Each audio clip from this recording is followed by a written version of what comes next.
Everyone, welcome to your weekly edition of Show Me How It's Done. My name is Lauren Urbonis and I'm an independent Stampin' Up! Demonstrator here in Edmonton, Alberta. Now today I have a very adorable card for you. It's one that I featured at my spring all-day retreat, and I had so many people compliment on it in my craft room that I thought I would showcase it as one of my Show Me How It's Done episodes. I know it's more of a spring or a summer card, and it is of course October now, but you could easily use the measurements from this to make a Christmas card as well, and maybe I will in the future. If you comment down below what suite you suggest I use from our holiday catalog, maybe I will take a vote and recreate this card for you guys. So if you'd like to follow along, I'm going to give you all the measurements, but they are also listed in the description on the video. You're welcome to just click that pause button, go cut all your pieces, and then you can come and join us when you're ready to assemble the card. So it's a very cute pop-up little box card. I know it's always hard to see 3D things from my desk, but it does fold up really easily, and it can go into one of our standard envelopes for mailing or sending off to somebody. And then it just pops open on their desk for them to peek at and enjoy later. So let's get crafting. I'm going to set this to the side because it's not going to do you much good to have it in your line of vision at the moment. It'll kind of make my camera focus on that because it's all popped up. So we're going to start with our base. I'm using a piece of pretty Peacock paper, but of course you can use anything else that you like. You're going to start off by cutting it at 5.5 by 11. Okay. I have all of my score marks on here already, so I'm just going to slowly walk you through those, and I just wanted you to be able to see kind of visually what it looked like as we went. So we're going to line up the top here. This is the 5.5 inch to your scoreboard, and you're going to put one long score line at 2 1/4. Okay, so this is 2 1/4 all the way down all of the sections. Then when you turn it, so the 11 inches is along the top, we're going to do 4 different score lines here. Okay, so the first one is 2 5/8, 5 1/4, 7 7/8, and 10 1/2. So I'll give those to you one more time. They are also written in the description in case you need to grab them or even convert them for yourself. So these are in inches here. 2 5/8, 5 1/4, 7 7/8, 10 1/2. Okay. Then what you can do is you can fold these all up to make a little box. So all of them need to be folded the same way, but don't cut anything quite yet. I just want you to make sure that when you have this kind of lined up, you see a even box hiding in there like that. Okay. We're going to cut our 3 little bands as well, since your trimmer's out at the moment and your scoreboard. So 1, 2, 3. These are the little pieces that are hidden when you're looking at it straight on, but they're what you need to attach all of your decor items to. So we're going to cut those 3 just so they're handy. They will be added at a much later time, but you need 3 of them. They're going to be 1 inch wide, and then the length is going to be 3 5/8. And I know that's a very random number, but 3 5/8 by 1, and you need 3 of those. With your scoring tool, you're going to score at 1/2 inch on this left-hand side, then you're going to flip this over and score at 1/2 inch on the other side. Okay, so all of them should be even. You have 1/2 inch score lines, you flipped over, and 1/2 inch score lines all together. Then I'm going to get you to cut your designer series paper as well. These are the pieces for your flaps. And it is just going to be much easier for us to assemble our pieces while these are cut and ready to go. Okay, so here's what I'm showing you here. So we're cutting 1, 2, 3 out of the same pattern of paper. See, I told you the camera liked focusing. These, I am using the Charming Duck Pond, the Charming Duck Pond bundle for my stamping, but the Lily Pond Lane suite and the Lily Pond Lane designer series paper, I've just used 2 different patterns here, okay? So I need 3 small ones that are going to be the same size here, moving this out of the way, and then 1 large one for that back panel. So I did differentiate between those 2 because I wanted them to look a little different. So large panel, you only need 1 of these. We're going to make that 2 3/8 by 3. Okay, so if you've got a directional piece like I do, I've got the reeds going up. You need to make sure that the 2 3/8 is on the top, and the 3 inches is the piece that's going up and down. If you have something that's non-directional, kind of like these lily pads could be, or even what's on the back, it doesn't matter. Okay, but just keep those things in mind.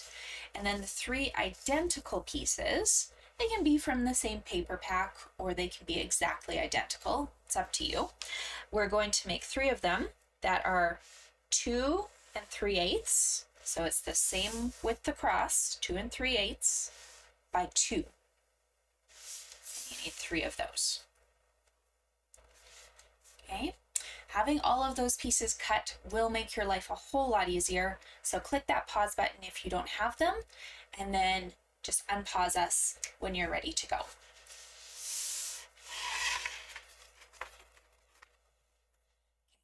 So before I do any cutting, I would like to do a little bit of stamping. I just find it's much easier to do before I've started cutting the pieces apart, and it's an optional add-on. It does not need to be done, but if you're interested, instead of putting designer series paper on the base of my card here, I decided just to use one of our large background stamps and to add kind of a flower natural stamp that blended.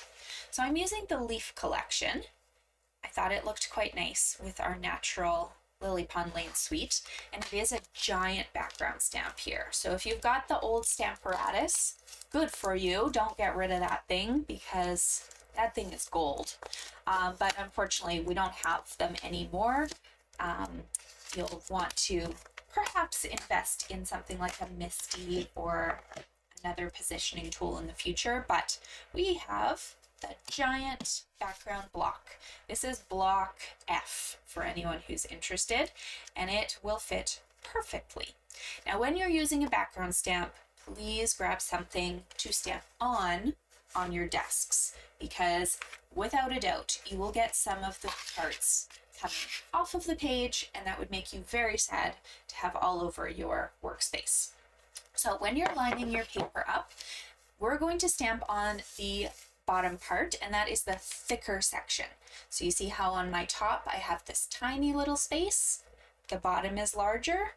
Make sure you're stamping on this larger section. If you make a mistake and you stamp the wrong way, it's okay.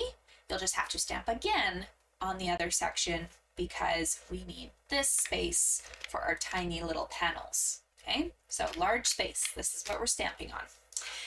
Little tip for you when you're doing a background stamp. I'm doing Pretty Peacock ink on Pretty Peacock paper. Leave the stamp on the desk. It's so heavy and so awkward for you to try and stamp onto the ink pad. Just take your ink pad and stamp up the base itself. We're going to do this twice. This background will cover 2 sections at once. So I'm going to do this as well as I can since it's like a foot in front of me. And just make sure to press and hold it for a minute. You want a nice even background. If you had a silicone mat or even our glass mats that are now available, that probably would be a great choice.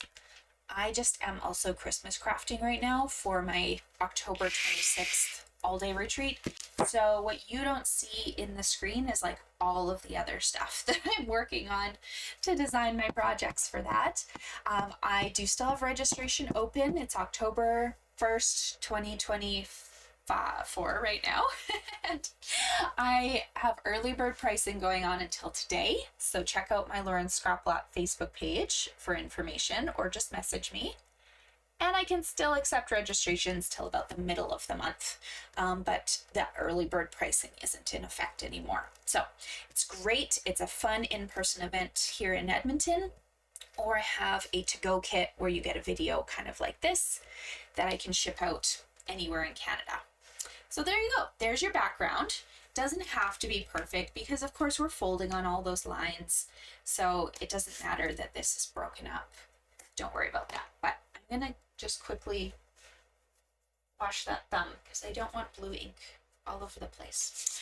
Okay, on to the next step. Here's our beautiful piece.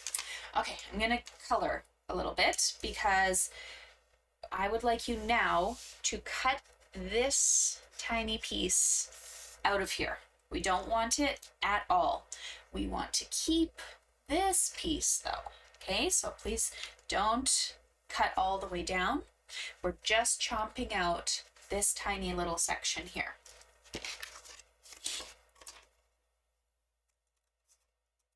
You can use a trimmer if that would make you more comfortable, but I do find that the score lines are very easy to find a groove in and just follow along. So I've cut that whole piece out. Now we're gonna make our box, and I know you're probably wondering why on earth we haven't folded the other pieces, but I will explain that in a minute. To make your life easier, if you'd like, you can cut down these 3 lines. That's fine, but stop as soon as you hit the score line. Don't fold those panels back though. You'll get it in a minute. Okay? Doesn't really matter whether you do this before or after folding the box. It'll be the same kind of challenge of cutting on a scored line. Cutting all the way down here. 2, 3. Okay, those panels are done. Do not fold on any of those lines yet though. Turn this over.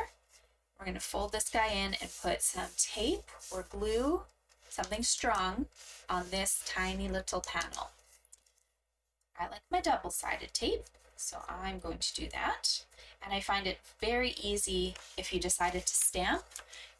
It's quite easy to follow along with me and see what pieces I'm folding. Okay, so the reason I flip this over, and I'm not going to take this off quite yet, is because you can sit here and try to line this up perfectly in front of you, but the easiest thing for you to do is just hold this down with your finger, fold this guy in half on the table, and connect those 2 pieces, right like that, okay? That's going to be your easiest way to make sure all of this is lined up straight. If there's any piece that's maybe out of line or cut a little crooked, this method will even that out instead of you trying to do that kind of up in the air on the desk, okay? So once again, just leave that down on the desk. Find this halfway mark, so it's not the first score line, it's the second one. Fold 2 panels over and connect those right now, okay? So here's your pretty box. It's all connected. And now we're going to start folding pieces down. But the reason I asked you to wait is because first off, I want you to find the section, I don't know if you guys can see it, the section that you put, I'm going to just do this and I'll show you. Okay, this piece here, the section that you put the backing onto, you are not folding that piece down. That's going to be your stable background piece. If you accidentally do fold it backwards, it's okay. That's why we've cut a designer series paper that's longer than this panel is, but it's stronger if you don't fold this part, okay? So whichever panel has that little flap glued to it, do not fold that one. Fold the other 3, and maybe even grab a bone folder. Give them some nice crisp lines all the way around. Always just rub between the paper and my desk. It's going to make your beautiful little panels, okay? So it doesn't matter now which panel you start with, but we're going to start decorating with our designer series paper. So I like to start with the background one. I'm going to put tape, seal, glue, whatever you want, onto the back of that. And we're going to have to tuck it in a little bit, so it will be tricky, but you can do it. I believe in you. Okay, so this piece here, it will have a tiny border on the top and the 2 sides, and then whatever goes down into the project is just fine. It's going to cover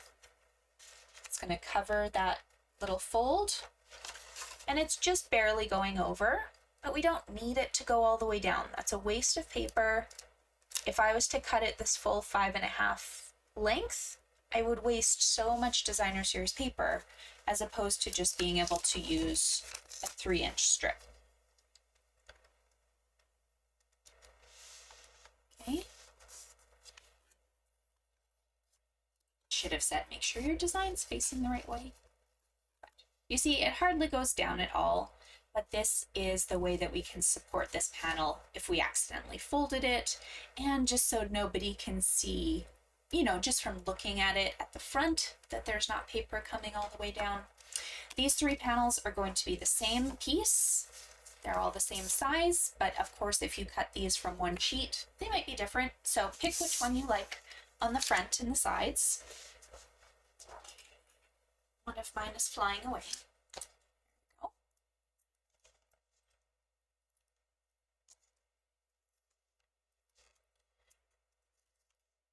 Once again, adhesive of your choice.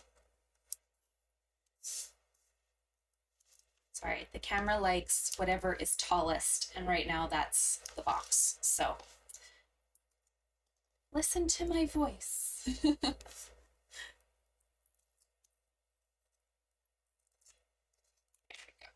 Okay.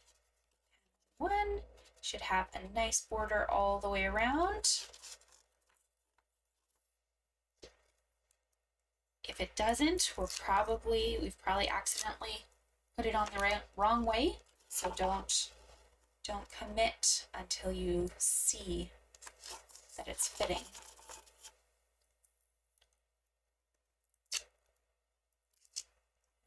Well, tuck that one in. There.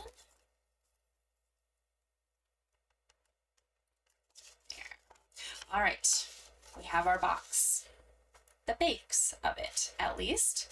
What we need now is the 3 lines that go across, and that's where you're going to add all the decor pieces that you want. You don't have to copy mine exactly, but it's just going to be the foundation of what you're going to use, okay? So let's get these all folded up, ready to go. So I'm going to move that so you can see me work. Okay, these 3 panels, we need our bone folder because we need a nice crisp line. We're going to fold all of these lines in, give them a nice clean burnish. Get all 3 of these ready to go. Another reason I like to use tape is because I can pre-prep that. I can have all 3 of these ready and then show you guys what to do with them. If you're using glue, you'll want to adhere them one at a time, okay? But I have all 3 of my panels ready to go. I'm going to put adhesive on the part that's folded over here. So tape for me. 2, 3,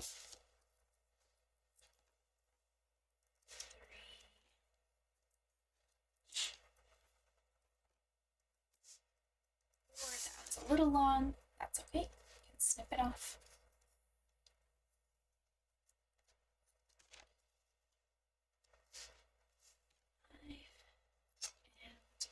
5 and 6. There we go. Now keep keep in mind these are all the same width, so it doesn't matter which one goes on first. We're just going to pick one of them. Okay. And we're going to, I don't know how to show this to you. Okay, I'm going to have this facing backwards. I'm going to do this. Okay, here's the back of my little box, and I'm going to have this facing backwards. These two tips here, I'm going to touch to the corners. Okay, so when I bring this in, I'm going to move it back all the way till they touch both those corners. That's going to help me know this is lined up perfectly. The easy way to flatten them instead of trying to shove your fingers in, close your box and just squeeze with your fingers. That's going to attach these two pieces and make sure they're nice and snug for you. Okay, so that's the back line. Now the front line is what we're going to do next.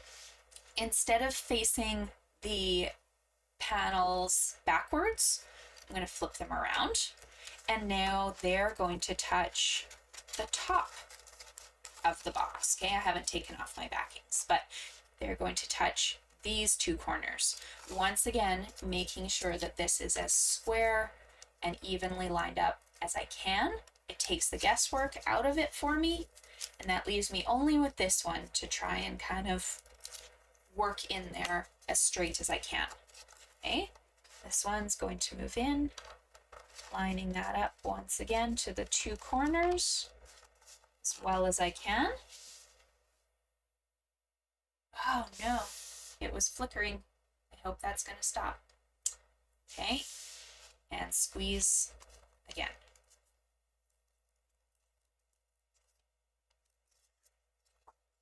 There you go. I know, the box is kind of crooked. You can work on it in a minute here. Last but not least, we have this little guy, and you do need to try and kind of eyeball that middle space right there. See that it goes halfway between the two panels. But if you just put this on very gently, by folding the box, you'll be able to straighten it out and flatten it. So I'm just going to kind of line it up. It doesn't have to be perfect. Just gently place it in there, and then when you fold this, it will move it into place for you. There's three. Okay, now for the decor. Here's where the fun begins. You can pick anything you want to decorate these. What I really loved about this designer series paper is there were so many sheets. Let me show you the page here. This is the Lily Pond Lane paper. There were so many sheets with these little ducks. Some of them you have to fussy cut, but some of them do coordinate with the ducks from the Charming Duck Pond die set. So it's up to you. You can either choose just the ducks that have dies, or you can go back and forth with different ducks and play with so many different pieces of paper to cut out your pieces. Because I did this at the event, I ended up with like a whole bunch of ducks left over that I had cut and prepped ready to go. So I'm going to have to do some more projects with them. But completely up to you, whatever you'd like to do here. I'll just show you what I added. Okay, so I chose to go with 2 sets of reeds. I'm going to move that here. I don't know. It's kind of blocking your view. 2 sets of reeds in the back row. And then I went with this cute little couple of ducks that are kind of like facing each other. I did have to fussy cut those ones. That's my second row. Now in the front, I'm gonna fussy cut some grass. I'll do that. And then I have 2 little duckies. Oh, my ducks are going this way. Here we go. There's 1, and there's 2. And then on this front panel, this little die is not from the suite. It's from, I wrote it down somewhere, the Spotlight on Nature dies. Okay, just one of those circles. But I did use the die to cut out a little flower and another little duckling. And I'm using a sentiment from this suite saying, "Have a lovely day," because I figured this could be a card that I hand out at any point. So I'm going to build that card and move this, though I'm sorry, you can't see it. Otherwise, you won't be able to see what I'm doing, okay? So step number 1 is this background. I'm going to grab some glue dots to add those on. Just 2 glue dots, one on the very bottom of each of the cattails. And then my little ducks, I'm going to add glue dots to the feet. We don't need to add adhesive to anything else. Any other part of the duck, I should say. When you get to your grass and your little ducklings, you can do glue dots, or you could do a dot of glue if you're afraid it'll kind of make the ducks sink down a little too much, but I'm not being clean. I'm just cutting around this in a very quick, easy manner.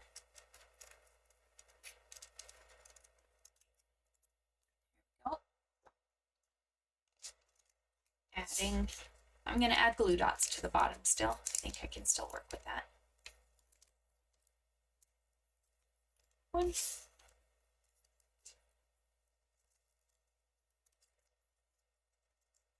2,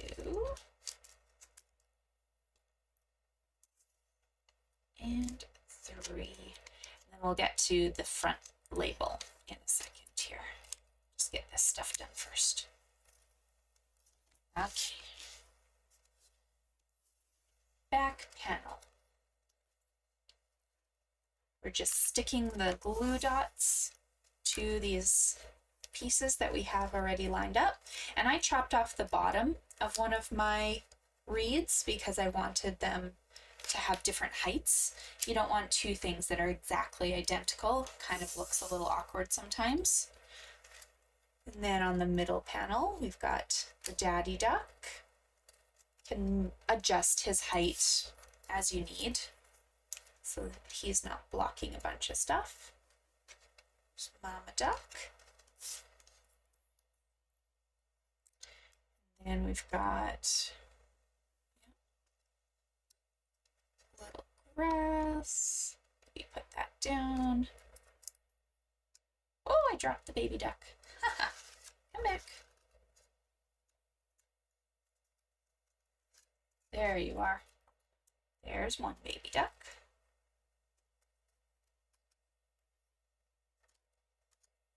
And there's another one. So the fun thing is you can really play with anything. That's why I think this would be a perfect Christmas set as well. There's the Snowy Wondersuite, for instance. That's kind of what I would lean towards, maybe recreating this with. You can move these, like if you don't like them. The glue dots move pretty easily. Okay, but there's your scene so far. Let's stamp right here. We've got "Oh Happy Day" or "Have a Lovely Day" with Pretty Peacock. And I'm popping this up on dimensionals because I think that would look quite lovely on the panel.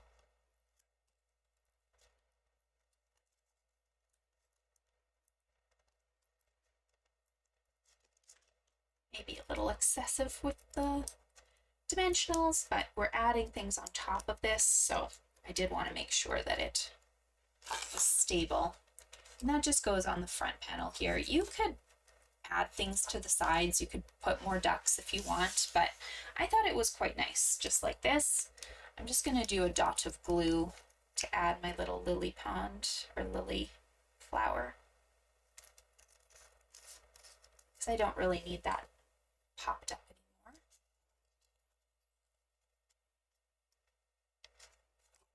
Have a lovely day. Wonderful.